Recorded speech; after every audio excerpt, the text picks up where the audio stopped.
Karamihan ng tao, iniisip na ang pagyaman is all about luck o pagkakaroon ng mga right connections.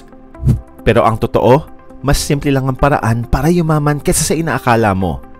At nasa harap lang natin ang mga sagot. Alam mo ba kung bakit maliit na porsyento lang ng mga tao ang kumokontrol sa halos 90% ng yaman ng mundo? Dahil iba sila mag-isip, na-unlock nila yung mga attitude na madalas nating hindi napapansin. At hindi komplikado ang mga to ha, pero ito ang dahilan kung bakit kakaunti lang ang yumayaman. Sa video na to, i-share ko sa iyo ang 10 kakaibang ugaling pwedeng magpayaman sa iyo kung i-adapt mo yung mga to as soon as possible. Hindi mo naman kailangan ng malaking kapital para yumaman, pero kailangan mo malaman ng mga to. Ready ka na bang makita kung ano yung nami-miss out ng karamihan? Tara, umpisahan na natin dahil baka ito na yung breakthrough na iniintay mo.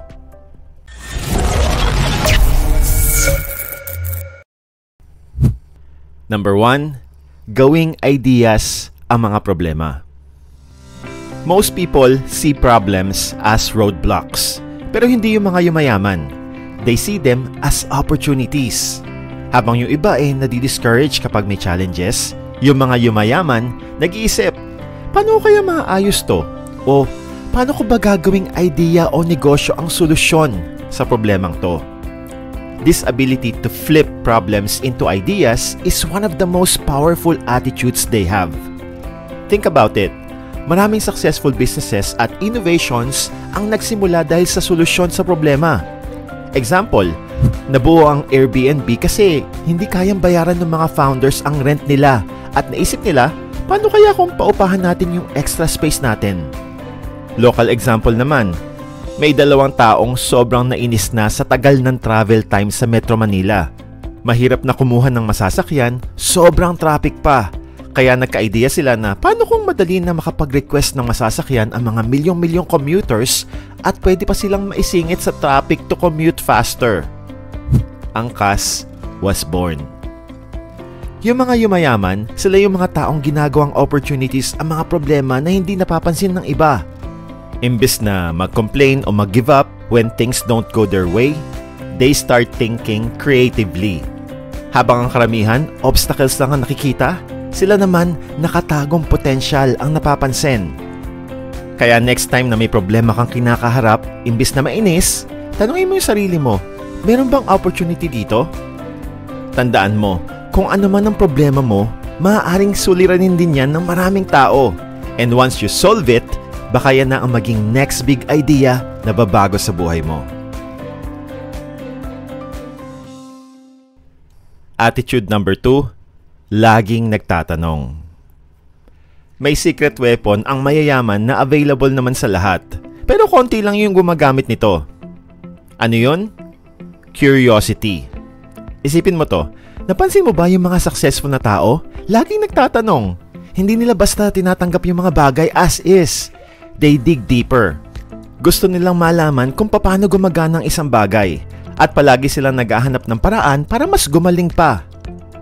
Karamihan sa atin, humihinto na sa pagtatanong kapag feeling natin sapat na yung alam natin. Pero yung mga mayayaman o mga payaman, they are never satisfied.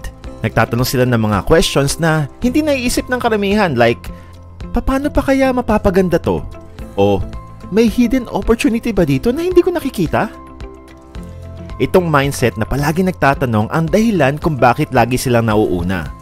Habang yung iba kontento na sa pagsunod sa uso o paggaya sa ginagawa ng karamihan, yung mga rich and successful ay busy sa paghahanap ng bagong opportunities, bagong strategies at bagong ways to make more money na hindi napapansin ng iba. It's not about being the smartest in the room, ha? It's about being the one who never stops learning. Number 3, hindi takot sa no. Karamihan sa atin ayaw talaga ng rejection. Tinuro kasi sa atin na pag narinig mo ang no, ibig sabihin failure na yon. Pero eto ha, yung mga yumayaman, hindi sila takot sa no. In fact, inaasahan na nila yon. At tuloy-tuloy pa rin sila kahit ilang beses na sila makarinig ng no. Naisip mo ba kung ilang beses na na-reject yung mga successful entrepreneurs, investors, at business leaders bago sila makakuha ng yes? Pero here's the difference. Hindi sila humihinto. Alam kasi nila na bawat no ay isang step papalapit sa tamang opportunity. Isipin mo na lang yung lolo ko sa talampakan na si Granddaddy Colonel Sanders. Yung founder ng KFC, na-reject siya ng mahigit 1,000 beses bago may isang nagsabi ng yes sa fried chicken recipe niya. Yung lolo ko naman sa alak-alakan na si Grandpappy Walt Disney. Mahigit 300 banks lang naman ang nagsabi sa kanya ng no nung naghahanap siya ng pondo para sa Disneyland. Si Ninong Jack Field naman, author ng Chicken Soup for the Soul, 144 rejections ang tinanggap niya mula sa mga publishers bago may isang pumayag na i-publish yung libro niya na ngayon nakabenta lang naman ng mahigit 500 million copies. Ikaw, ilang rejections yung kaya mong i-handle? 1,000 plus no din ba? O 300 o 144? O baka naman sa unang no pa lang, ay, hindi siguro para sa akin tong business na to. Gusto ko yes agad eh. Rejection is part of the process. Hindi siya katapusan ng journey mo. Karamihan sumusuko na kapag humirap ang sitwasyon. Pero yung mga yumayaman, alam nila na persistence is the key. Patuloy sila nagtatanong. Patuloy sila nagtatry. Hindi nila hinahayaang mapigilan sila ng rejection. Bawat no na naririnig nila ay nagiging lesson, hindi failure. Kaya if ma-overcome mo ang takot sa no, you'll already be miles ahead of the crowd. Tandaan mo, isang yes lang ang kailangan mo para mabago ang buhay mo. The question is, how many no's are you willing to go through to get there? Number 4, they keep trying new things. Ito ang isang bagay na hindi napapansin ng karamihan. Ang mga yumayaman, hindi takot mag-fail dahil palagi silang sumusubok ng bago. Habang ang karamihan sa atin, nag-i-stick na lang sa kung ano yung safe at familiar. Yung mga nagsasucceed ay laging nag-e-experiment. Sinusubukan yung mga bagong ideas and they push boundaries. Alam kasi nila na ang failure ay parte lang ng daan papuntang success. Isipin mo, ilang business ba ang alam mong naging successful agad sa unang subok pa lang? Halos wala, di ba? Ang totoo, ang success ay madalas dumadating pagkatapos ng maraming pagsubok at pagkakamali. Naiintindihan ng mga yumayaman na bawat experiment, kahit yung mga hindi nag-work, ay naglalapit sa kanila para madiscover kung ano yung diskarte na gagana. Hindi mo naman kailangan maging perfect sa umpisa. Ang mahalaga, meron kang lakas ng loob na magpatuloy sumubok hanggang malaman mo kung ano yung magkiklik. Kahit pa sa pag-umpisa ng negosyo, pagla-launch ng bagong product o pag-i-invest in something new. Hindi takot ang mga yumayaman na mag-take ng calculated risks. They fail fast, learn quickly, and move on to the next opportunity. Karamihan ng tao kasi takot sumubok ng bago dahil ayaw nilang mag-fail. Pero yung mga patuloy na nag-experiment, patuloy na natututo, at patuloy na lumalaban kahit nag-fail, sila yung nakakahanap ng success. Kaya tanungin mo yung sarili mo, gaano ka kawiling sumubok ng bago mapa new ideas man o new opportunities kahit di ka siguradong gagana yun agad? Yung mga mayayaman, hindi naman sila special. They just take more chances. Alam nilang kapag palagi silang nagtatry, when they take more swings, eventually, makakahit din sila ng home run. Number 5, own your mistakes. Isa sa pinakamalaking pagkakaiba ng yumayaman sa karamihan ay kung paano nila hinahandle ang failure. Habang yung iba naghahanap ng sisisihin o gumagawa ng excuse, yung mga yumayaman, inaako nila yung pagkakamali nila. Alam nila na ang pagbiblame sa iba o sa mga bagay na hindi naman nila kontrolado will only keep them stuck in the situation. The moment na tanggapin mo yung pagkakamali mo, you take back control of your life and your future. Alam ng mayayaman o ng mga payaman na bawat pagkakamali ay isang chance para matuto. Instead of seeing failure as a setback, they see it as a feedback. Isang mahalagang lesson para hindi na yun maulit-ulit next time. At dahil inaako nila yung kanilang pagkakamali, mas mabilis silang nakaka-adjust, nakakagawa ng smart decisions, at mas mabilis silang nakakabalik on track kumpara sa karamihan na na-stuck na lang kaka-blame. Madali naman kasing sabihin na, nag-fail ako dahil sa economy natin. O, hindi nag-succeed yung business ko kasi kuripot yung mga tao sa lugar namin. Pero yung mga mayayaman, mas malalim silang mag-isip. They ask themselves, what could I have done differently? O, paano ko kaya makakontrol yung sitwasyon next time? Yung pagiging accountable na to, yan ang naglalagay sa kanila sa ibang level. Kapag tinigil mo yung pagbe-blame sa iba at inako mo lahat ng resulta na nangyayari sa buhay mo, good or bad, you suddenly gain the power to change your life for the better. Ganito yung ginagawa ng mga yumayaman eh. Ginagawa nilang fuel ang failure nila para magtagumpay sa buhay. Number 6, tumulong muna sa iba. Isa sa pinaka-powerful pero madalas na na-overlook na ugali ng mga mayayaman ay yung focus nila sa pagtulong muna sa iba. Parang magkasalungat kasi, di ba?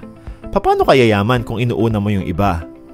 Pero ang totoo, the more value you create for others, the more success you attract. Naintindihan kasi ng mga mayayaman na ang pera is simply a byproduct of solving problems and improving lives.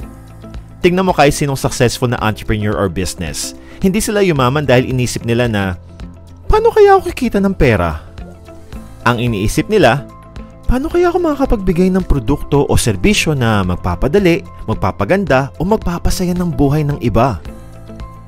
Yung yaman nila, naturally follow kasi nakafocus sila sa pag-create ng value, whether sa products man o sa service o kahit pa sa content creations.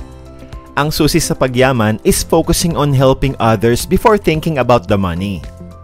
Isipin mo na lang si Uncle Steve Jobs ko. Hindi niya sinimulan yung Apple para lang maging billionaire. Gusto niyang baguhin kung paano mapapasimple at mababago ng technology ang buhay ng mga tao. At sumunod na lang yung pera kasi yung mga products niya solved real problems for millions of people. Ganon din yung kwento ng maraming mayayaman. The more people you can help, the more money din ang lalapit sa'yo. Kaya imbes na ang tanong mo paano kaya ako yayaman? Subukan mong itanong, paano kaya ako makakatulong sa iba through my products or services? Kapag inuna mong value creation, ang pera ay kusa na lang darating. Number 7, gawin ang kabaliktaran ng karamihan. Isa sa mga pinaka-unique pero powerful na ugali ng mga mayayaman ay yung willingness to go against the crowd. Habang ang iba, play it safe at sumusunod na lang sa kung ano yung ginagawa ng karamihan, yung mga mayayaman o yumayaman madalas ginagawa ang eksaktong kabaliktaran. They buy while others are selling. Nag-i-invest sila sa opportunities na hindi napapansin ng iba at nag-i-risk sila habang ang karamihan nagiging conservative. Alam ko it might sound risky pero think about it. Majority ng mga tao ay hindi naman mayayaman, so if you follow the majority, malamang average lang din yung makukuha mong results. Tignan mo na lang yung pinakamayaman kong investor na lolo na si Tatay Warren. Sabi niya, be fearful when others are greedy and be greedy when others are fearful. Malaking porsyento ng yaman lang naman niya ay nanggaling sa pag-i-invest niya sa mga undervalued na companies nung panahon na natatakot ang karamihan ng mga taong mag-invest sa stock market. Hindi ko naman sinasabing maging padalos-dalos ka at maging reckless ha. Ang ibig kong sabihin, it's about seeing potential kung saan yung iba, puro risk lang yung nakikita. At it's about having courage to make a bold move when the time is right. Habang ang karamihan ay nakafocus lang sa mabilisang kita, ang mga yumayaman, iniisip nila ang long term. Ginagawa ang kabaliktaran at naghahanda para sa future success. Number 8, spend wisely. Madaling isipin na ang mga mayayaman ay lagi lang nagwawaldas ng pera. Pero ito ang nakakagulat na katotohanan. Karamihan sa kanila, maingat sa paggastos. Hindi sila basta-basta nagwawaldas ng pera sa mga bagay na hindi naman importante o sa mga impulse buying. Sa halip, strategic sila. Ini-invest nila yung pera nila sa mga bagay na makakatulong palaguin yung yaman nila at iniiwasan yung mga gastos na hindi naman kailangan. Alam ng mga future millionaires ang difference ng mukhang mayaman lang sa talagang mayaman, habang yung iba ginagastos ang pera sa mamahaling kotse, luxury na damit o mga bagong gadgets. Yung mga yumayaman ay nakafocus sa long-term value. Ginagamit nila yung pera nila sa mga bagay na tumataas ang value tulad ng investments, education o business, imbes na sa mga bagay na mabilis mawalan ng halaga. Si Tatay Warren ko nga, kahit isa sa pinakamayamang tao sa mundo, nakatira pa rin sa bahay na binili niya noong 1958 at simpleng kotse pa din yung dinadrive niya. Why? Because he spends wisely. Hindi naman ibig sabihin hindi nila ine-enjoy yung buhay nila. Ibig sabihin lang, pinaprioritize nila yung paggastos sa mga bagay na talagang mahalaga at pinipigilan nila ang sarili sa mga bagay na hindi naman nagbibigay ng totoong value. Maraming tao iniisip na kailangan mong kumita ng malaki para yumaman. Pero ang totoo, ang tamang paghawak ng pera ang mas importante. Number 9, pagbubuo ng strong relationships. Siguro narinig mo na yung kasabihang, it's not what you know, it's who you know. Pero pagdating sa pagyaman, it's not just about knowing the right people.